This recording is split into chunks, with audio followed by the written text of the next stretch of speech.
4-ші аудио мәтін. Мүшел жас. Мүшел жас қазақ халқының адам жасын есептеу үлгісі.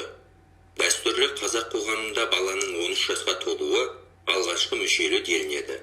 Одан кейінгі мүшел жасы әр 12 жыл сайын есептеліп отырады.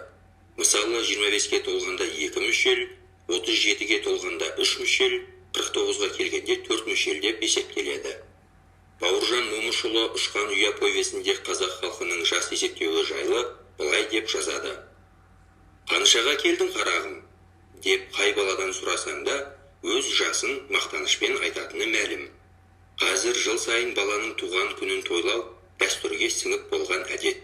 Ал менің балалық шағымда туған жылды, туған күнді емес, мүшелді кезеңдерді тойлаушы еді.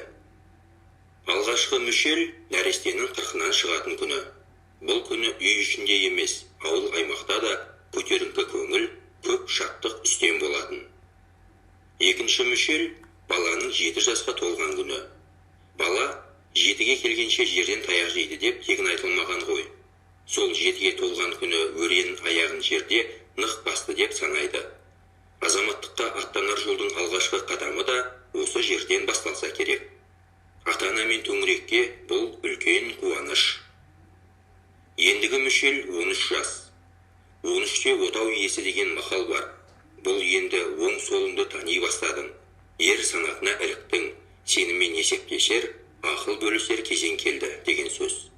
Енді сен өзгенің жетегінен гөрі өзің тізгін ұстағанды, өзің ат жалын тартып мінгенді қалайсың.